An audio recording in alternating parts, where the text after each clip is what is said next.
चलिए, कहाँ तक पढ़ लिए थे हम लोग? हम्म। प्रेशर कुकर, हाँ। प्रेशर कुकर कहे थे कि आप लोग लिख के लाइएगा। तो लिख के लाए होंगे आप लोग। नहीं, प्रेशर कुकर में खाना जल्दी क्यों बन जाता है? यही ना हम लोग का था। नहीं तो कुछ लिख के आप लोग लाए होंगे। चलिए सर, सुनाइए आप क्या लिख के लाए हैं। आप ही को बोल रहे हैं। बोलिए। प्रेशर कुकर के अंदर खाना जल्दी क्यों बन जाता है? क्योंकि क्या है, वो इंग्लिश में क्या लिख के लाए हैं वो पढ़ना है। जो पढ़िए ना, आप जो लिखे हैं वो पढ़िए, सब लोग सुनेगा ना।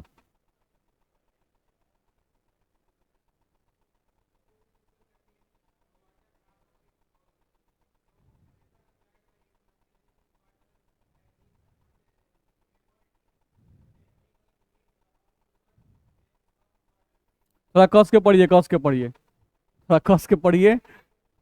लाइए इधर।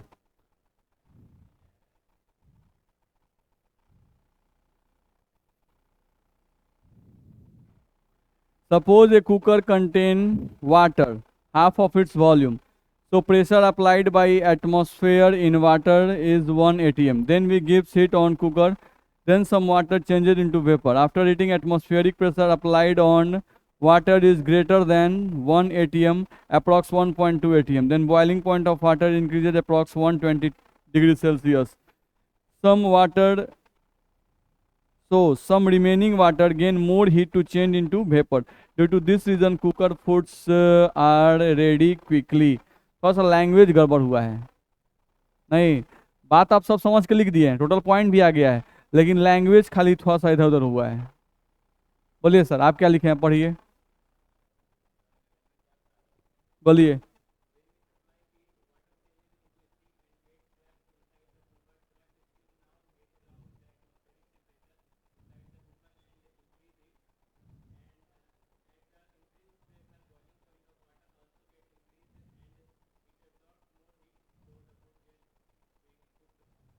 तो ये तो ठीक है, इसका तो लैंग्वेज भी अच्छा है। ये तो सही लिखा गया है। नहीं, और किसी का पूछा जाए। काहे नहीं लिखे? हैं? पीडीएफ नहीं गया था? चलिए बैठिए। लिखे हैं? बोलिए, सुनाइए।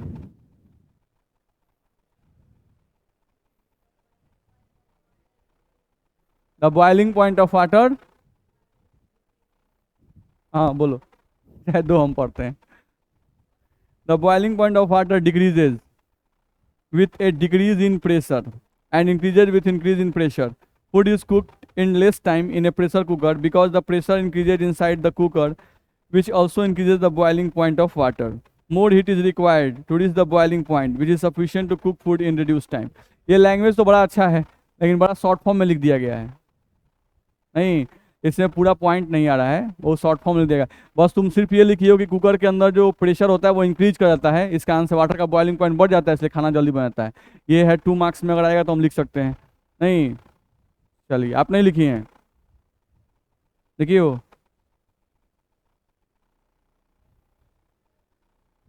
आइए। Initially the boiling point of water is 100 degree Celsius at normal atmospheric pressure। ठीक है। inside Initially the boiling point of water is 100 degree Celsius and the normal atmospheric pressure inside the water नहीं, inside the cooker।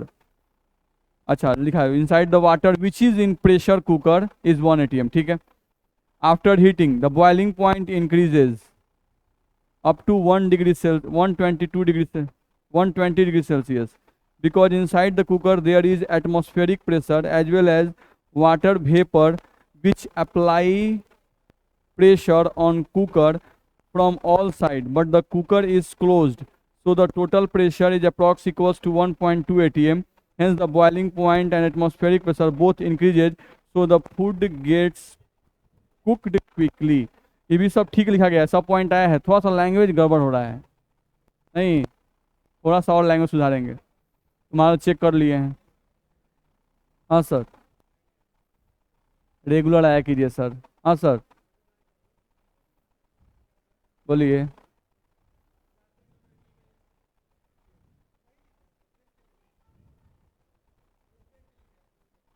हैं? देख के लिखे हैं? अपने से काहे नहीं लिखे हैं? दिक्कत होगा तो बड़ा दिक्कत हो जाएगा ना, एग्जाम में कैसे लिखिएगा? आप किसको अथी कर रहे हैं? आप एग्जाम में फिर यही क्वेश्चन आएगा, क्या लिखिएगा? सोच रहे हैं? आप नहीं लिख रहे हैं, इससे मेरा कुछ थोड़ा ना फॉल्ट हो रहा है, आपका खुद लॉस जा रहा है। एग्जाम में सेम क्वेश्चन आएगा, आप बना के नहीं लिख पाइएगा तो फिर जाइएगा आप। Food is cook quickly in cooker because the pressure increases in side the cooker which also increase the boiling point of water. बड़ा तेज है तुम तो। नहीं, इतना शॉर्ट फॉर्म में थोड़ा लिखना है, बढ़िया से लिखना था। Food is cook quickly in cooker because the pressure increases in side the cooker which also increase the boiling point of water. सही है। More heat is required to reach the boiling point, which is sufficient to cook food in reduced time. बिल्कुल। According to Gay-Lussac law, pressure directly proportional to temperature. सही है। And hence in increase in temperature, the food quickly. ठीक है। Initially, the atmospheric pressure is 1 atm. After heating, the pressure increases as the water vapor exerts some pressure into the cooker. ठीक है। Let 0.2 atm pressure will be exerted by it, then the total pressure will be 1.2 atm, hence temperature increases so the food gets quick। सही है, ये तो बड़ा अच्छा लिखा गया है, सब पॉइंट भी आ गया है, लैंग्वेज भी अच्छा लिखा गया है।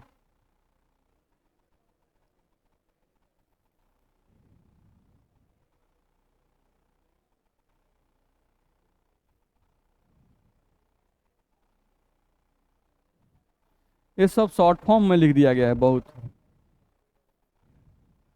सीधे प्रेशर बढ़ जा रहा है इसलिए बॉइलिंग पॉइंट बढ़ जा रहा है, इसलिए खाना जल्दी बन जा रहा है।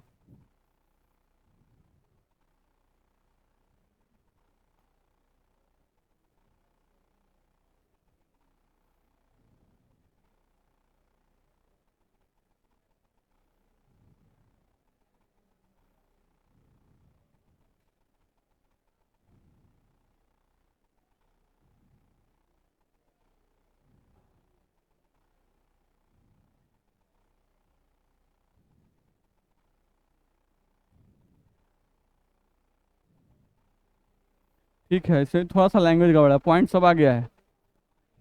नहीं आए थे, नहीं आए थे सर। रेगुलर आया कीजिए, बाद में रोइएगा तो फिर आप मेरा दोस्त दीजिएगा। नहीं आए थे, क्यों नहीं सर रेगुलर आ रहे हैं? सर ये सब इग्नोर कीजिए, पूजा शादी फंक्शन सब इग्नोर कीजिए, घर का कोई फंक्शन में अटेंड मत कीजिए अगर पढ़ना है तो। अगर पूजा हर एक चीज़ अटेंड करना है तो इसको इग्नोर कीजिए, फिर फेल होइएगा उस समय रोइएगा। कोई माता पिता तक साथ नहीं देंगे, ध्यान रखिएगा।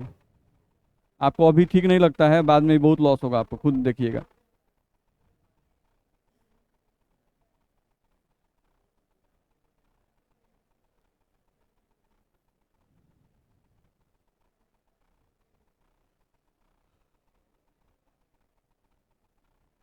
एटमॉस्फेरिक प्रेशर 0.2 atm, 1.2 ना, फिर यहाँ टोटल प्रेशर लिख दिया है।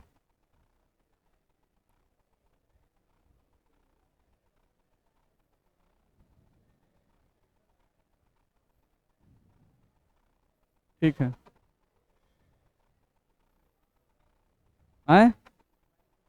मोबाइल भुला गया? फूट गया? इतना मत खिसियाइए, काहे खिसिया के फोड़ दे रहे हैं? गिर गया है? हाँ सर। नहीं लिखे हैं? काहे नहीं लिखे हैं? इधर नॉर्मल घरे का खाना बनाने वाला था। हैं? थोड़ा सा लिखे हैं। हैं? कल नहीं आए थे? आप आए थे ना? दीजिए जी कॉपी उनका दीजिए। हैं? तुम लोग दोनों आया था, तुम भी तो आया था जी। अच्छा, ये दोनों सेम ही लगता है। अच्छा, और तुम लोग भांज बना के आता है? एक दिन वो आता है तो एक दिन तुम नहीं आता है। कल तुमको फीवर था।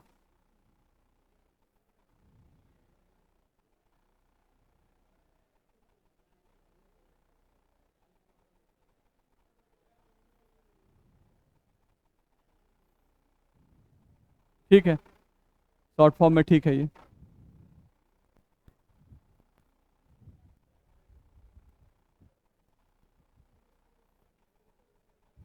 चलिए ध्यान दिया जाए, केयर करें, मतलब जो लोग भी लिखे हैं वो बातों को समझे हैं, नहीं ऐसा कोई नहीं है जो मतलब बिना समझे लिखा है। जो लोग भी लिखे हैं, थोड़ा बहुत लैंग्वेज का डिफरेंस है, नहीं तो वो डिपेंड करता है कि आपका 9th-10th में कैसा रहा है बेस, उस पर भी डिपेंड करता है, या आप इंग्लिश लैंग्वेज पहले से लिखते आए हैं कि नहीं, उस पर भी डिपेंड करता है। बात समझ में आ रहा है? ठीक है, चलिए और हम लोग आगे बढ़ते हैं। कल क्लास में हम लोग आपको पढ़ा दिए थे, बॉइलिंग पॉइंट के बारे में बता दिए थे। हम आपको बता दिए थे कि बॉइलिंग पॉइंट जो है वो किसी भी लिक्विड का एटमॉस्फेरिक प्रेशर पे डिपेंड करता है। एटमॉस्फेरिक प्रेशर अगर चेंज करेगा तो बॉइलिंग पॉइंट भी चेंज करेगा। जैसे वाटर ही है, नॉर्मल प्लेस पे वाटर का बॉइलिंग पॉइंट होता है 100 डिग्री सेल्सियस, क्योंकि नॉर्मल प्लेस पर वाटर पर जो प्रेशर लगता है वो 1 atm का लगता है। जैसे जैसे आप ऊपर जाते हो, नहीं प्रेशर डिक्रीज करता है, प्रेशर डिक्रीज करेगा तो वाटर का बॉइलिंग पॉइंट भी डिक्रीज करेगा। नहीं जैसे हाई एल्टीट्यूड पे ऐसा मेजर किया गया है अप्रॉक्स, नहीं कि प्रेशर 0.8 atm हो जाता है, तो वहां पे हायर एल्टीट्यूड पे पानी का बॉइलिंग पॉइंट 80 डिग्री सेल्सियस हो जाता है, ऐसा बताया गया। फिर हम लोग ये भी बताए थे कि कुकर के अंदर पानी का जो बॉइलिंग पॉइंट होता है वो बढ़ जाता है, सभी पानी का नहीं, नहीं कुछ देर के बाद पानी का जो बॉइलिंग पॉइंट है वो बढ़ जाता है, क्योंकि कुकर के अंदर जो टोटल प्रेशर होता है वो 1 atm नहीं 1.2 atm हो जाता है, जिसके कारण से वाटर का बॉइलिंग पॉइंट जो है वो अप्रॉक्स 120 डिग्री सेल्सियस हो जाता है। नहीं इसी कारण से कुकर के अंदर जो है वो खाना जल्दी बनता है, ये हम लोग देख चुके हैं। इसके अलावा हम ये भी बताए थे, एक ग्राफ हम लोग खींचे थे, अगर आपको याद हो तो, हम लोग कहे थे कि प्योर वाटर लेते हैं, नहीं और वाटर प्लस शुगर लेते हैं, तो इन दोनों में किसका वेपर प्रेशर ज़्यादा होगा? प्योर वाटर का, नहीं। और हम लोग ग्राफ खींचे थे, तो ग्राफ में हम लोग कुछ इस तरह से खींचे थे जो कि आपको ध्यान में होगा।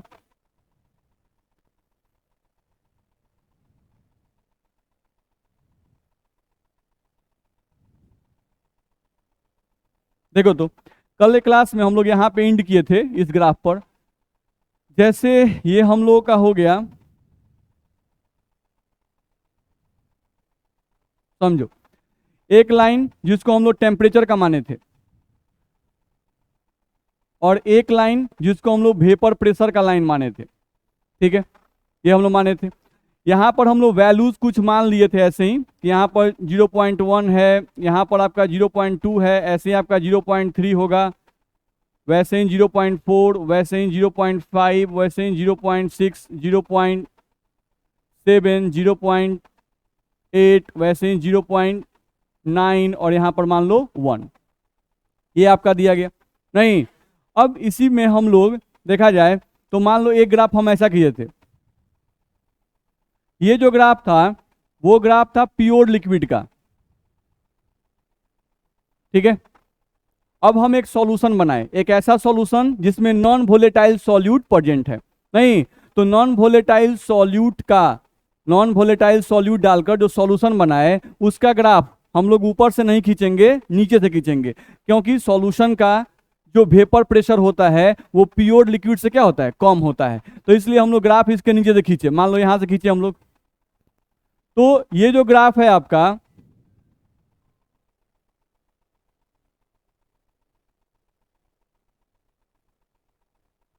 देखो ये जो ग्राफ है आपका, ये ग्राफ हम लोग लिखे हैं किसका? सॉल्यूशन का, ठीक है। अब बॉइलिंग पॉइंट हम लोग बोलता है बताओ प्योर लिक्विड का बॉइलिंग पॉइंट कितना होगा? तो बॉइलिंग पॉइंट का डेफिनेशन हम लोग पढ़ चुके हैं, नहीं वह टेम्परेचर जिस टेम्परेचर पर लिक्विड का वेपर प्रेशर 1 atm के बराबर हो। चलो तो 1 atm यहां दिख रहा है, इसको हम लोग ले आए यहां पर, नहीं और इसको लाकर हम लोग यहां नीचे खींचे थे, ठीक है। तो देखा जाए तो इस टेम्परेचर पर, ये लाइन टेम्परेचर का है, तो यहां पर जो हम लोग टेम्परेचर मान रहे हैं उसको T0 दिखा रहे हैं, तो इस टेम्परेचर पर इस लिक्विड का, इस टेम्परेचर पर जो हम ग्राफ को ऊपर यहां देख रहे हैं, तो इस टेम्परेचर पर इसका वेपर प्रेशर 1 atm के बराबर है कि नहीं है? है। तो यह टेम्परेचर कहलाएगा boiling point of pure liquid, ये होगा आपका boiling point of pure liquid, ये आ गया। अब सॉल्यूशन कोई कहता है बॉइलिंग पॉइंट चेक करने के लिए, तो हम लोग क्या करते? फिर यही 1 atm प्रेशर पर हम इस पॉइंट को फिर यहां मैच करते, यहाँ पर मैच करते और इसको हम यहाँ देखते, टेम्परेचर पे लाते। नहीं, तो ये हम लोग को यहाँ पे आ गया TB, ध्यान रखना है। प्योर लिक्विड के बॉइलिंग पॉइंट को T0 से रिप्रेजेंट करते हैं। नहीं, और TB ये आपका हो गया बॉइलिंग पॉइंट ऑफ सॉल्यूशन, ये हो जाएगा आपका बॉइलिंग पॉइंट ऑफ सॉल्यूशन। ध्यान रखना है, ये कैसा सॉल्यूशन है? Containing non volatile solute, containing non volatile solute, ये नॉन वोलेटाइल सॉल्यूट कंटेन करता है, ध्यान रखना है। तो इस ग्राफ से, अकॉर्डिंग टू दिस ग्राफ, हम लोग कल भी बताए थे, अकॉर्डिंग टू दिस ग्राफ, इस ग्राफ को देख के क्या लग रहा है? TB का वैल्यू ज्यादा है और T0 का वैल्यू कम है। नहीं, हम लोगों का TB का वैल्यू ज्यादा है और T0 का वैल्यू कम है, यानी कि बॉइलिंग पॉइंट ऑफ सॉल्यूशन ज्यादा है किससे? Boiling point of pure liquid से। नहीं, इस चीज को एग्जांपल से हम लोग बताए थे कि जैसे आप एक बर्तन ले लो और एक बर्तन में आप प्योर वाटर ले लो, तो इस बर्तन में अगर आप प्योर वाटर लिए हुए हो तो इसका बॉइलिंग पॉइंट सब लोग जानता है 100 डिग्री सेल्सियस। नहीं, कब? 1 atm प्रेशर पर, ठीक है। अब यहां पर सेम पानी जो यहां पर लिए हुए हैं वही पानी यहां भी हम ले लिए, लेकिन यहां पर वाटर के साथ आपका शुगर भी आ गया। तो वाटर के साथ अगर शुगर आ गया तो अब इसी सॉल्यूशन का जब बॉइलिंग पॉइंट चेक कीजिएगा तो अब वो आ जाएगा, कुछ चेंज हो जाएगा, 103 डिग्री सेल्सियस। बॉइलिंग पॉइंट क्या हो गया? चेंज हो गया। बॉइलिंग पॉइंट क्या हो गया? चेंज हो जाएगा। नहीं, चेंज होने का मतलब इंक्रीज कर जाएगा। नहीं, ध्यान रखना है। अब मान लो इसमें तुम शुगर डाले थे 5 ग्राम, हम एक बात कल भी बताए थे, तो इसका बॉइलिंग पॉइंट 103 डिग्री सेल्सियस हुआ। तुम शुगर का अमाउंट बढ़ा दो, वही पानी है, नहीं, और इसमें तुम शुगर का अमाउंट बढ़ा दिए, इसमें भी शुगर था तुम्हारा, नहीं, और इसमें शुगर का अमाउंट हम बढ़ा दिए, तो इसमें तुम्हारा आ गया मान लो वाटर और प्लस शुगर। अब इसमें तुम्हारा वाटर उतना ही है जितना पहले सब में है, लेकिन शुगर इसमें 5 ग्राम था, इसमें शुगर हम कर दिए 10 ग्राम। तो अब इस सॉल्यूशन का बॉइलिंग पॉइंट अगर हम चेक करेंगे तो वो आ जाएगा लगभग 106 डिग्री सेल्सियस, ठीक है। तो जैसे जैसे नॉन वोलेटाइल सॉल्यूट का अमाउंट बढ़ता जाएगा, बॉइलिंग पॉइंट का वैल्यू क्या होगा? इंक्रीज करता जाएगा। नहीं, तो उसी पॉइंट को हम यहां लिख रहे हैं कि as the amount of non-volatile solute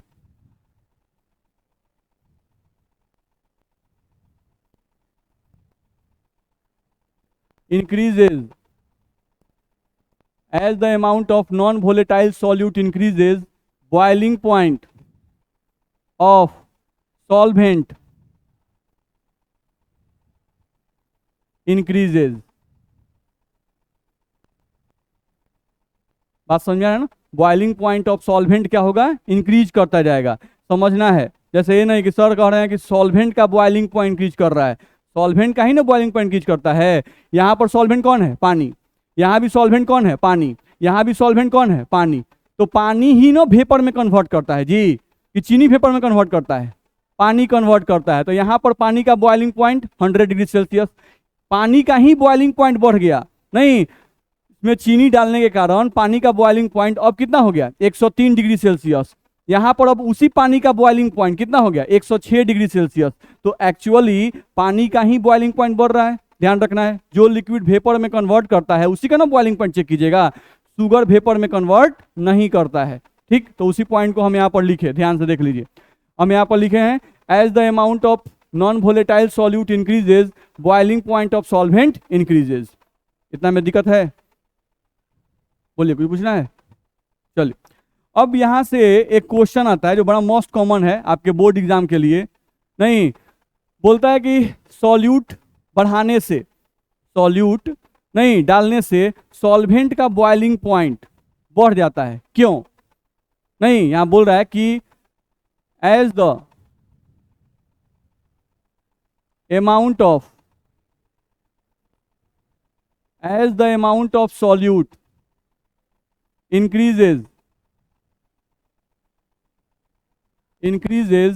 boiling point of solvent also increases y।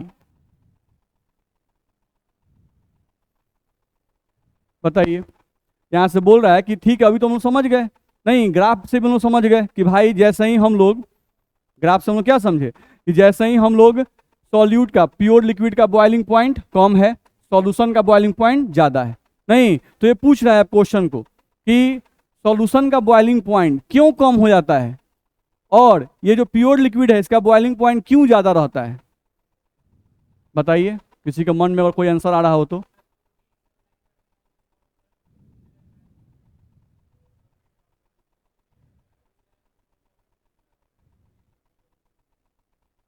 तो इसमें थोड़ा सा और लॉजिकली बताना पड़ेगा, थोड़ा सा और सोच के बताइए। कुछ हद तक ठीक है लेकिन इसे पूरा पॉइंट नहीं आ रहा है। सॉल्यूशन का बॉइलिंग पॉइंट ज्यादा हो गया, नहीं, और सॉल्वेंट का बॉइलिंग पॉइंट कम हो गया, क्यों? तो हम लोग को ध्यान रखना है, केयर करो। जब तुम प्योर लिक्विड में नॉन वोलेटाइल सॉल्यूट मिलाते हो तो वेपर प्रेशर डिक्रीज कर जाता है ना, वेपर से क्या होता है, डिक्रीज कर जाता है। अच्छा, बॉइलिंग पॉइंट का डेफिनेशन क्या है? बॉइलिंग पॉइंट का डेफिनेशन है कि जिस टेम्परेचर पर किसी भी लिक्विड का वेपर प्रेशर एटमॉस्फेरिक प्रेशर के बराबर हो जाए। तो देखो, तो इसका वेपर प्रेशर जो है प्योर लिक्विड का वेपर प्रेशर पहले से ही ज्यादा है, नहीं तो इसका वेपर प्रेशर ज्यादा है, नहीं तो इसको एटमॉस्फेरिक प्रेशर के बराबर पहुंचने में, एटमॉस्फेरिक प्रेशर के बराबर तक पहुंचने के लिए कम हीट चाहिए। बात समझ में आ रहा है? नहीं, और इसका वेपर प्रेशर कम है तो इसको एटमॉस्फेरिक प्रेशर तक पहुंचने के लिए ज्यादा हीट चाहिए, नहीं तो इसको कम हीट चाहिए इसलिए इसका बॉइलिंग पॉइंट कम, इसको ज्यादा हीट चाहिए इसलिए इसका बॉइलिंग पॉइंट कम, सॉरी ज्यादा, बॉइलिंग पॉइंट ज्यादा। मेरी बात समझ में आ रही है? नहीं, इसे मान लो कि दो आदमी रेस लगाने हैं, नहीं दोनों आदमी को भगवान बाजार जाना है और एक ट्रेन लगी हुई है, फर्स्ट नंबर जंक्शन पर तो छू के आना है, ठीक है। अब एक आदमी जो है, ठीक है, दोनों आदमी की ताकत सेम है भाई, पहले हम कंसीडर कर लिए क्योंकि यहाँ भी पानी था और यहाँ भी क्या था, पानी था, तो दोनों की ताकत सेम है, नहीं लेकिन हम थोड़ा डिस्टेंस बढ़ा दिए, जैसे एक को हम यहाँ से दौड़ा रहे हैं और एक को म्यूनिसिपल चौक से बैठा दिए हैं दौड़ने के लिए, नहीं तो निश्चित रूप से पहले कौन पहुंचेगा, जो यहाँ बैठा है वो पहले पहुंचेगा, नहीं तो सेम चीज तो यहाँ पर भी वही बात है, यहाँ भी वाटर ही है और यहाँ भी वाटर ही है, नहीं लेकिन चीनी डाल देने से इसका दूरी क्या हो गया, बढ़ गया, इसका वेपर प्रेशर का वैल्यू क्या हो गया, घट गया, तो इसका वेपर प्रेशर का वैल्यू घट गया तो इसको भी 1 एटीएम के पास पहुंचना है, नहीं इस प्योर लिक्विड को भी 1 एटीएम के पास पहुंचना है, नहीं तो इसको कम दूरी तय करना है, इसको ज्यादा दूरी तय करना है, और दोनों की ताकत समान है, नहीं तो कौन जल्दी दूरी तय करेगा, निश्चित रूप से जो कम दूरी तय करना होगा वो जल्दी दूरी तय करेगा। मेरी बात दिमाग में जा रही है? नहीं तो हम लोग को जब भी यहाँ कोई पूछता है ध्यान रखना है कि as the amount of solute increases boiling point of solvent also increases why, तो हम लोग क्या इसका आंसर लिखेंगे, इसका आंसर लिखना होगा तो हम लोग क्या लिखेंगे, ध्यान रखना है, ठीक है। एज द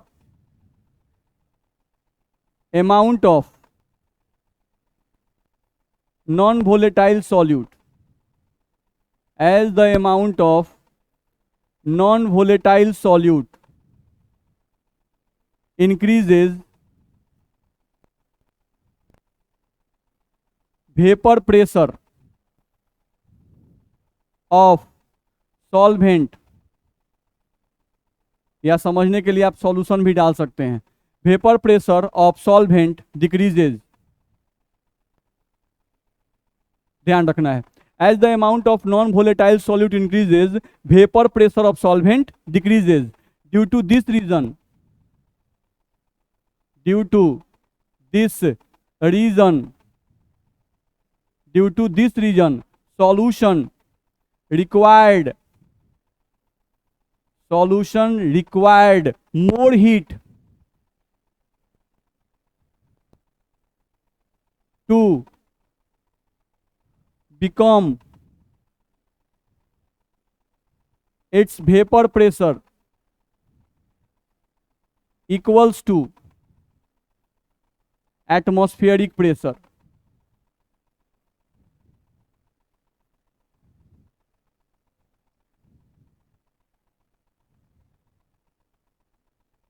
बोलो दिक्कत है?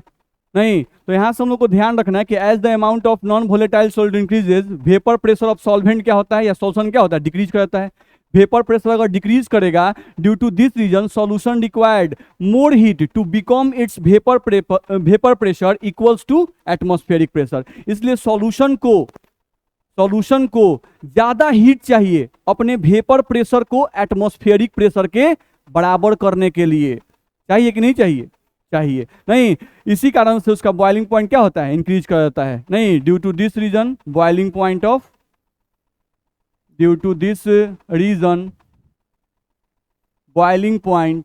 Of solution increases. Boiling point of solution जो है वो क्या कर जाता है, इंक्रीज कर जाता है। किसी को दिक्कत नहीं? तो ये पॉइंट आप ध्यान से बोलिएगा, ये क्वेश्चन बड़ा मोस्ट कॉमन है जो पूछा जाता है। चलो अब अगले पॉइंट पे आ जाओ, फिर से समझो यहाँ पे ग्राफ को। यहां पर तुम कह रहे हो कि ये है boiling point of pure liquid, ये है बॉइलिंग पॉइंट ऑफ सॉल्यूशन, है ना जी? नहीं, तो सॉल्यूशन का बॉइलिंग पॉइंट ज्यादा और प्योर लिक्विड का बॉइलिंग पॉइंट कम। नहीं, जैसे पानी का बॉइलिंग पॉइंट पहले 100 था, चीनी डालने के बाद कितना हो गया, 103। तो कितना डिग्री से बढ़ गया, 3 डिग्री से। अच्छा, 3 डिग्री से बढ़ा, तुम कैसे निकाले? ये मान लो तुम्हारा वाटर प्लस शुगर जो है ये तो सॉल्यूशन है, और सॉल्यूशन के बॉइलिंग पॉइंट को हम लोग दिखाते हैं टीबी से। टी मतलब टेम्परेचर, बी का मतलब boiling point. TB boiling point of solution. यहाँ प्योर वाटर है तो इसके बॉइलिंग पॉइंट को दिखाते हैं हम लोग T0 से। नहीं, तो बॉइलिंग पॉइंट कितना से बढ़ा ये निकालने के लिए तुम क्या करते हो, टीबी माइनस T0 करते हैं कि नहीं करते हैं? नहीं, टीबी माइनस T0 यानी 103 माइनस 100, तो हम लोग को 3 डिग्री निकलेगा कि नहीं निकलेगा? 103 माइनस 100 बराबर कितना आएगा, 3 डिग्री सेल्सियस आएगा। नहीं, तो ये जो 3 डिग्री सेल्सियस आया इसी को हम लोग कहते हैं एलिवेशन इन बॉइलिंग पॉइंट। मेरा बात समझ में आ रहा है? हम लोग कोलिगेटिव प्रॉपर्टी 4 टाइप के पढ़े हैं। एक पढ़े हैं relative lowering of vapour pressure, और दूसरा है एलिवेशन इन बॉइलिंग पॉइंट। तो अब यही पॉइंट आ रहा है कि एलिवेशन इन बॉइलिंग पॉइंट क्या है। नहीं, तो एलिवेशन इन बॉइलिंग पॉइंट क्या है देख लो, टीबी माइनस T0। नहीं, तो अगला टॉपिक हम लोग का आ रहा है। चलो अगला हम लोग का टॉपिक यहां से आ गया, elevation in boiling point. Elevation in boiling point.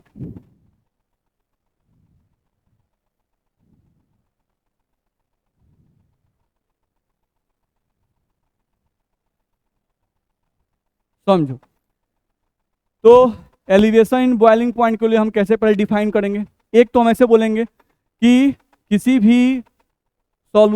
भी सॉल्वेंट में जब हम नॉन वोलेटाइल सॉल्यूट डालते हैं, नहीं, तो सॉल्वेंट का बॉइलिंग पॉइंट पहले से बढ़ जाता है। बॉइलिंग पॉइंट जितना से बढ़ता है उसी को एलिवेशन इन बॉइलिंग पॉइंट कहते हैं। जैसे पानी का बॉइलिंग पॉइंट पहले था 100, चीनी डालने के बाद हो गया 103, कितना से बढ़ गया, 3 डिग्री से। जितना से बढ़ा उसी को कहते हैं एलिवेशन इन बॉइलिंग पॉइंट। ठीक है, तो एलिवेशन इन बॉइलिंग पॉइंट को हम लिख सकते हैं, क्या लिखेंगे, व्हेन नॉन वोलेटाइल सॉल्यूट, या व्हेन फिक्स्ड अमाउंट ऑफ, ज्यादा अच्छा रहेगा, when fixed amount of non volatile solute, fixed amount of non-volatile solute is, when fixed amount of non-volatile solute is dissolve in a given amount of solvent,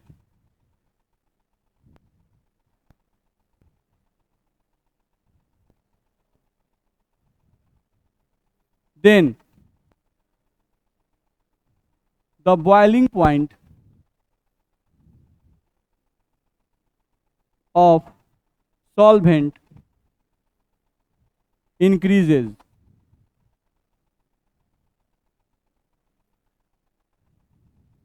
The increased value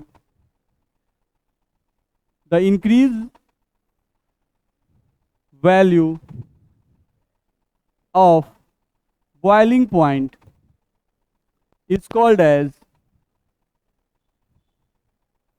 elevation in boiling point.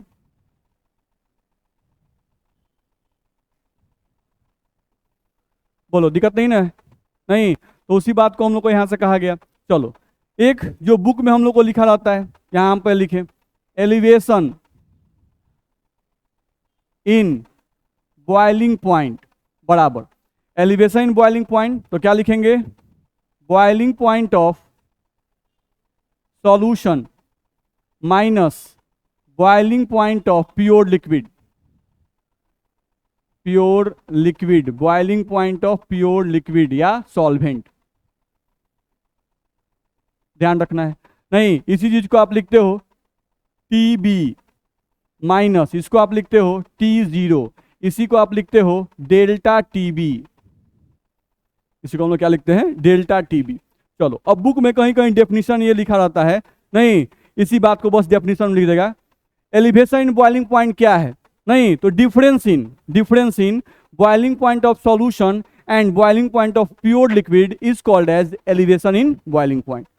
बोल सकते हैं difference in boiling point of solution and boiling point of pure liquid is called as elevation in boiling point. ठीक है, जहां दिक्कत है वहां बोलिएगा, ऐसे ही सब आसान चीज है। तो एलिवेशन बॉइलिंग पॉइंट का हम एक और डेफिनेशन लिख देते थे, क्या? डिफरेंस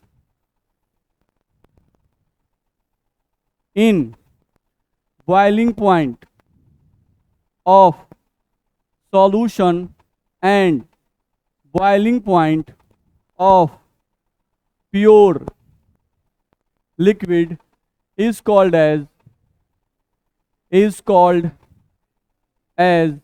elevation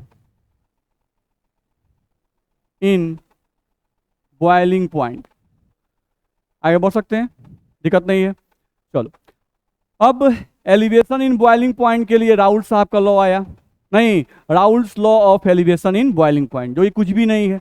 नहीं, ये आप भी समझ चुके हैं कि नॉन वोलेटाइल सॉल्यूट हम लोग डालेंगे, नहीं तो सॉल्यूशन का वेपर प्रेशर या सॉल्वेंट का वेपर प्रेशर पहले से घट जाएगा वेपर प्रेशर, तो उस सॉल्यूशन को, अपने वेपर प्रेशर को एटमॉस्फेरिक प्रेशर के बराबर करने के लिए ज़्यादा हीट चाहिए, इसलिए सॉल्यूशन का बॉइलिंग पॉइंट बढ़ जाता है।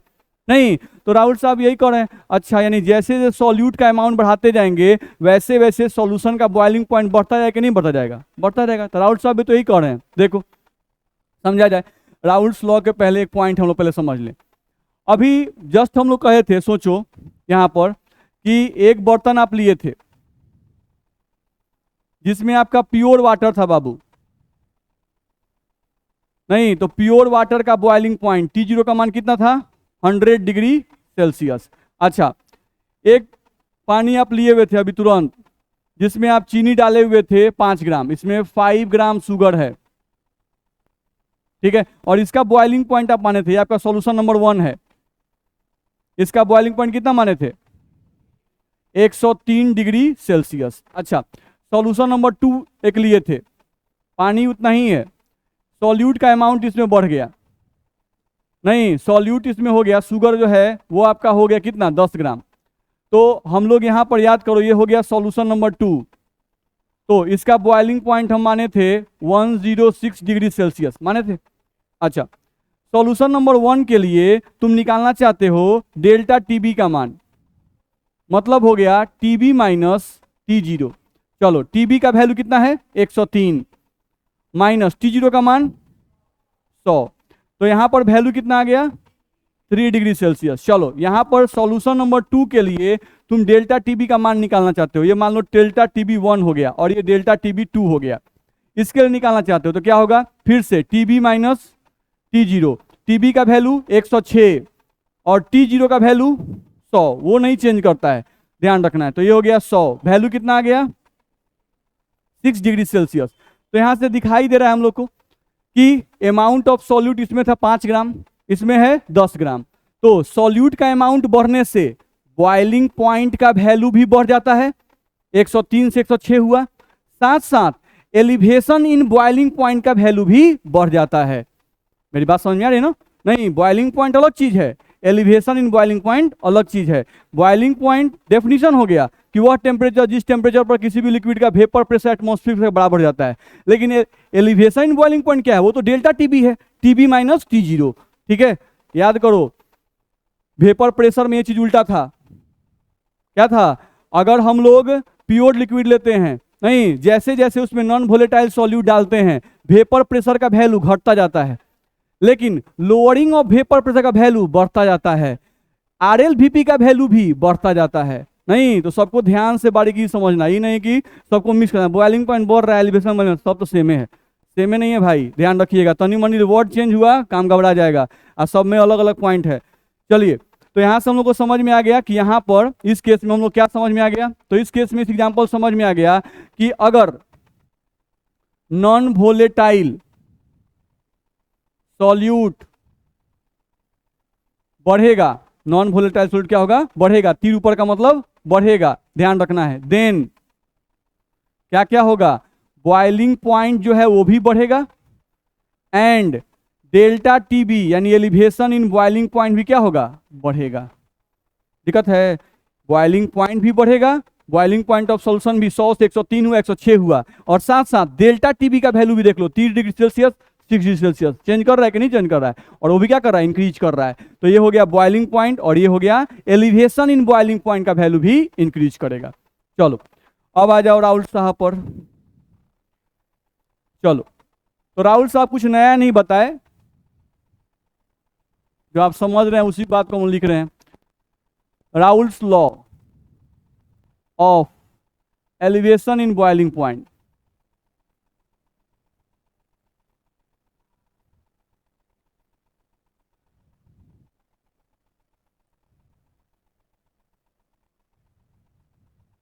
समझो क्या कहते हैं राहुल साहब?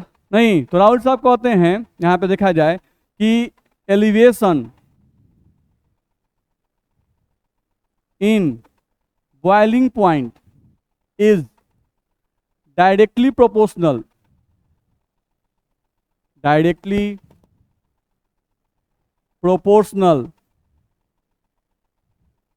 To the molality of solution, to the molality of solution. ये बोल रहे हैं। नहीं, कोई बोलता है कि राउल्स का लॉ क्या है एलिवेशन इन बॉइलिंग पॉइंट के लिए? तो elevation in boiling point is directly proportional to the molality of solution. तो चलो, एलिवेशन इन बॉइलिंग पॉइंट का मतलब क्या होता है बाबू? Delta TB directly proportional to molality of solution. ये कह रहे हैं। नहीं, delta TB directly proportional to molality of solution. ठीक है, अच्छा, मोलालिटी ऑफ सॉल्यूशन क्या है? बोलिए। हाँ, सही है। मोलालिटी का मतलब हम लोग पहले ही पढ़ा चुके हैं, इसका मतलब क्या होता है? Number of moles of solute present in 1 kg of solvent.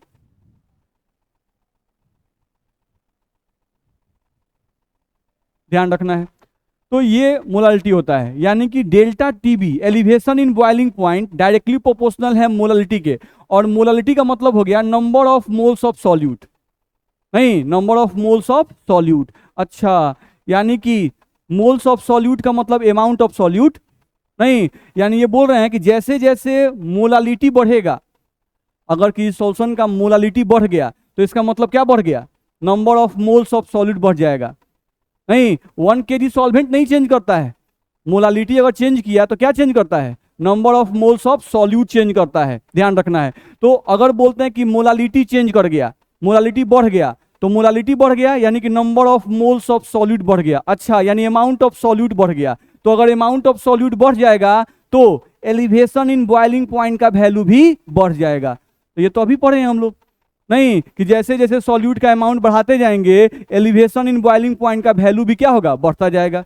नहीं देखिएगा, चीनी पहले 5 ग्राम था, फिर 10 ग्राम हुआ, तो डेल्टा टीबी का वैल्यू 3 डिग्री सेल्सियस आया था, फिर एक में क्या आया 6 डिग्री सेल्सियस आया। नहीं तो उसी बात को ये बोल रहे हैं, इतना में दिक्कत है नहीं। तो यहां से हम लोग को ध्यान रखना है कि delta TB directly proportional to molality, यानी इसका मतलब हुआ कि इफ मोलालिटी इंक्रीजेज, तीर ऊपर का मतलब इंक्रीजेज, ध्यान रखना है, देन डेल्टा टीबी, या हम पूरा ऐसे लिख दें, if molality increases then amount of solute increases and so delta TB also increases। बोलो दिक्कत है इसमें, कह सकते हैं नहीं, if molality increases then amount of solute increases and so delta TB also increases। दिक्कत नहीं है किसी को, आगे बढ़ सकते हैं। अब राउल्स के अनुसार हम लोग का यहाँ फॉर्मूला आया, देखा जाए delta TB is equals to, पहले डायरेक्टली प्रोपोर्शनल लिख देते हैं, delta TB directly proportional to molality, यही फॉर्मूला दिया गया। अब डायरेक्टली प्रोपोर्शनल का साइन हटाया गया और यहां से delta TB is equals to लिखा गया के बी गुना एम, ठीक है, के बी गुना एम, जहां पर के बी जो है इसको कहा गया molal elevation constant, molal elevation constant, ध्यान रखना है, नहीं मोलल एलिवेशन कांस्टेंट, या इसी के बी को इबियोलियोस्पिक कांस्टेंट भी कहते हैं।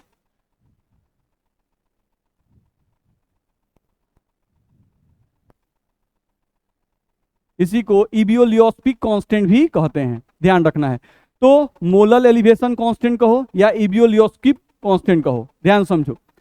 Delta TB is equals to क्या आ गया, के बी गुना एम, नहीं अच्छा चलो भाई समझ में सब आ रहा है। डेल्टा टीबी का मतलब हम समझते हैं एलिवेशन इन बॉइलिंग पॉइंट, इसका मतलब हम क्या समझते हैं, एलिवेशन इन बॉइलिंग पॉइंट। अच्छा एम का मतलब भी समझते हैं मोलालिटी, नहीं एम का मतलब समझते हैं मोलालिटी। अच्छा मोलालिटी का मतलब भी समझते हैं, एक्चुअली मतलब होता है अमाउंट ऑफ सॉल्यूट, ये रिप्रेजेंट करता है अमाउंट ऑफ सॉल्यूट को, वही number of moles of solute यानी अमाउंट ऑफ सॉल्यूट बताता है, ठीक है। अब केबी क्या है, नहीं ये केबी क्या है इसको समझने की कोशिश किया जाए। देखो तो हम लोग यहां से ध्यान दें तो इफ हम मोलालिटी का वैल्यू 1 कर दें, if molality is equals to 1, molality का वैल्यू कितना कर दें 1, ध्यान रखना है, then delta TB is equals to क्या आएगा, के बी। अगर मोलालिटी का वैल्यू हम लोग 1 कर दें, नहीं तो डेल्टा टीबी का वैल्यू क्या आएगा, के बी के बराबर आ गया। अच्छा ये बताओ अगर हम लोग मोलालिटी बराबर 1 किए हैं, मोलालिटी का यूनिट क्या होता है, मोल पर केजी, इसका यूनिट क्या होता है, मोल पर केजी। अच्छा मोलालिटी का वैल्यू 1 है तो मोलालिटी का मान 1 है, नहीं तो उसका यूनिट लगा दिए मोल पर केजी। अच्छा इसका मतलब होता है 1 केजी सॉल्वेंट में 1 मोल सॉल्यूट प्रेजेंट है, 1 केजी सॉल्वेंट में 1 मोल सॉल्यूट प्रेजेंट है, नहीं हम यहां लिख रहे हैं इन 1 KG solvent 1 mole solute is present. तो अगर तुमको कोई कहता है, ध्यान समझो, अगर तुमको कोई कह दिया कि मोलालिटी 1 है तो इसका मतलब क्या हुआ, तो इसका मतलब ये होगा कि 1 केजी सॉल्वेंट में 1 मोल सॉल्यूट है, 1 मोल सॉल्यूट तुमको डाला गया। दिक्कत है, नहीं हम बोल दे कि मोलालिटी बाबू 2 है, इसका मतलब 1 केजी सॉल्वेंट में 2 मोल सॉल्यूट डाला गया। दिक्कत है, ठीक चलो अब यहां समझो, तो हम यहां से ले लिए, ध्यान समझो, यहां से हम लोग का हो गया, मान लो ये 1 केजी वाटर, ठीक है 1 केजी वाटर ले लिए, बार बार हम वाटर समझते हैं हम लोग, नहीं, आप कोई और लिक्विड भी ले सकते हैं। वाटर, इसका बॉइलिंग पॉइंट तो फिक्स है 100 डिग्री सेल्सियस, ठीक। अच्छा, अब हम क्या कर रहे हैं, ध्यान समझो, ये दूसरा बर्तन ले लिए, यहां अभी भी 1 kg वाटर है, जितना वाटर आप यहां लिए हैं उतना ही वाटर हम यहां भी लिए हैं, 1 kg वाटर, ठीक है। बोलिए, कुछ बोल रहे हैं क्या? यहाँ 1 kg वाटर, इसका बॉइलिंग पॉइंट 100 डिग्री सेल्सियस, यहाँ भी 1 kg वाटर लिए हैं, लेकिन इस वाटर में हम लोग क्या कर रहे हैं, 1 मोल सॉल्यूट डाल रहे हैं। नहीं, अब सॉल्यूट के रूप में मान लो शुगर डाल रहे हैं, जो कि नॉन वोलेटाइल है। अब ये बताओ, इसका बॉइलिंग पॉइंट 100 था, अगर तुम इसमें 1 मोल सॉल्यूट डालोगे तो क्या अब इस वाटर का बॉइलिंग पॉइंट 100 रहेगा कि चेंज कर जाएगा? चेंज कर जाएगा। नहीं, चलो, तो हम इस बात को ऐसे बोल रहे हैं, ध्यान समझो, हम बोल रहे हैं कि 1 kg वाटर में जब हम 1 मोल सॉल्यूट डालते हैं, 1 kg वाटर में जब हम 1 मोल सॉल्यूट डालते हैं तो बॉइलिंग पॉइंट जितना से बढ़ता है, जैसे इसका 100 है, अब मान लो इसका आ गया 102 डिग्री आ गया, तो कितना से बढ़ा? 2 डिग्री से। अब फिर से सुनो, 1 kg वाटर में, सब बात बोलना है, 1 kg वाटर में जब हम 1 मोल सॉल्यूट डालते हैं तो बॉइलिंग पॉइंट जितना से बढ़ता है उसी को केबी कहते हैं। क्या कहते हैं? उसे केबी कहते हैं। यानी केबी डिफाइन है कि सॉल्वेंट का अमाउंट 1 kg होना चाहिए और सॉल्यूट का अमाउंट 1 मोल होना चाहिए। 1 kg सॉल्वेंट में 1 मोल सॉल्यूट डालने पर बॉइलिंग पॉइंट जितना से बढ़ता है उसी को केबी कहते हैं। 1 kg सॉल्वेंट में अगर 2 मोल सॉल्यूट डाल दें, बॉइलिंग पॉइंट जितना से बढ़ेगा उसे आप केबी नहीं कहेंगे। बात समझ में आ रहा है ना? उसे आप केबी नहीं कहेंगे, वो सीधे एलिवेशन इन बॉइलिंग पॉइंट होगा। 1 kg सॉल्वेंट में हम 10 मोल सॉल्यूट डाल दें, बॉइलिंग पॉइंट बढ़ जाएगा, तो जितना से बढ़ा वो कहलाएगा एलिवेशन इन बॉइलिंग पॉइंट। लेकिन 1 kg सॉल्वेंट में जब आप 1 मोल सॉल्यूट डालते हो, उससे जो बॉइलिंग पॉइंट बढ़ता है उसे हम लोग क्या कहेंगे? केबी कहेंगे। ध्यान रखना है। तो यहां से हम लोग का आता है definition of KB.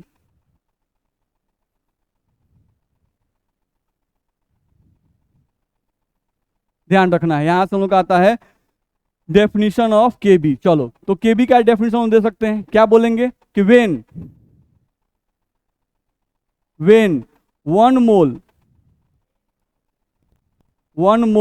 Non volatile solute, when 1 mole non-volatile solute is dissolved in 1 kg solvent, then the increased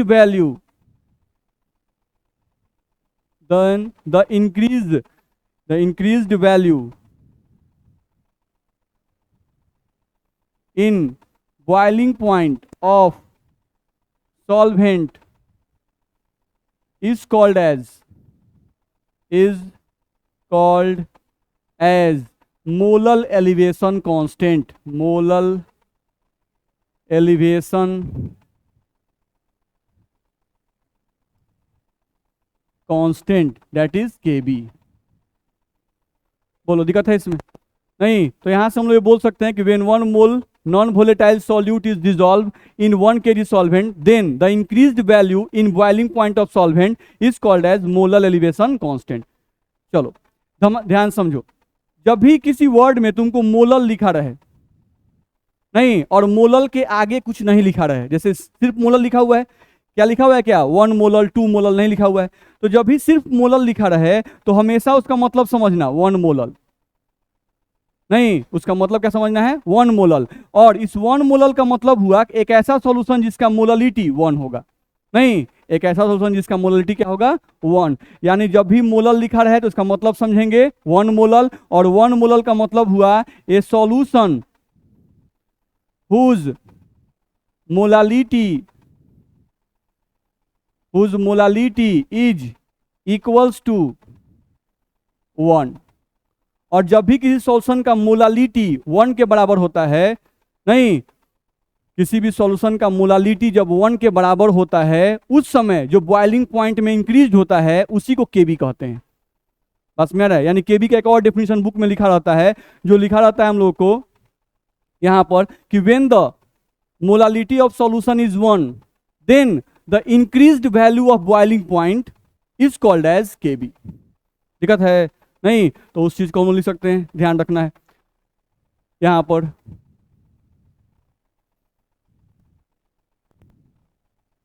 when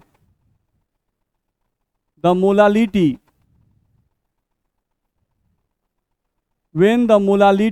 of solution is equals to 1, ध्यान रखना है, when the molality of solution is equals to 1, then the increased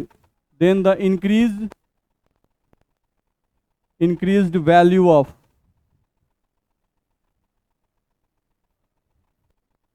boiling point is called as Kb। तो मेरे हिसाब से तो कोई दिक्कत नहीं हुआ होगा, ठीक है। तो इतना आप रिवाइज करके आएंगे, अगले क्लास में आगे बढ़ेंगे, ठीक है, ओके।